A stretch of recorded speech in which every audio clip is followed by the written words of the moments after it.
In this video, we take a look at cleaning the Fermentasaurus Fermentation Vessel, and that's coming up next.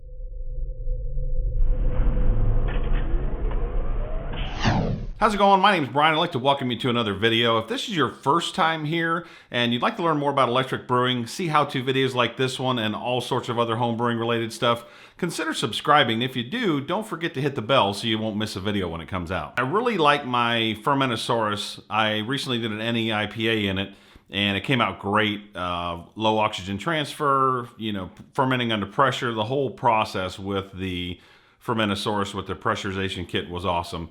The only thing I was concerned about, and a few other people have been concerned about that online as well, is cleaning it. The opening at the top is really small and you have a hard time getting your hand in there. They say you're not supposed to use any brushes or anything like that. They recommend just rinsing it with water and using some PBW.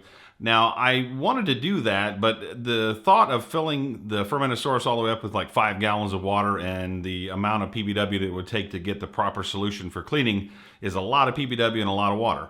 So I decided to employ another device that I have, which is the Mark II keg washer. And it is basically a simple device. A lot of people build something similar to them online. And it is basically just like a pond pump. And it is a little unique in that it has a very small base and it has a ring at the top that you can actually remove if you're going to do buckets, but you can put it on for carboys, kegs, and in my experience, the Fermentasaurus. Now, it's pretty simple to do. All that I had to do was just basically take the top off of the Fermentasaurus, the pressurized kit. I did leave the valve on the bottom because the way that the Mark II keg washer works, it shoots a stream of water up and then cascades down to rinse everything out. And so I left that in the top of there so it wouldn't shoot up and hit the ceiling, obviously.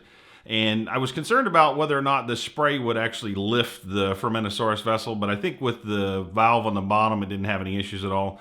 So I turned it on, let it run for about probably 15 or 20 minutes, and I did find that I had to offset the Fermentasaurus just a little bit because when it went straight up and hit the valve inside, it would just kind of come crashing back down rather than cascading over.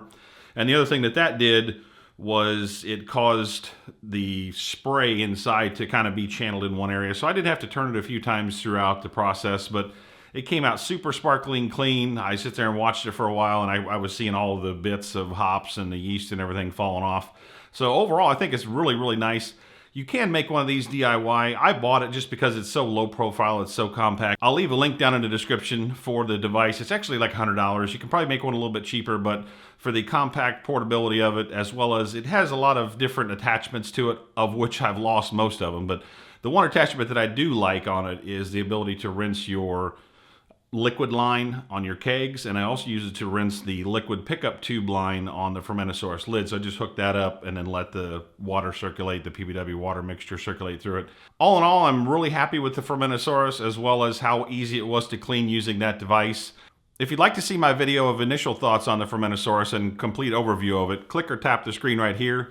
If you'd like to see another video that we think you might like to see, click or tap the screen right here. If you'd like to subscribe to the channel, click the round Short Circuited Brewers icon now. This has been Brian for Short Circuited Brewers. We will see you on the next video.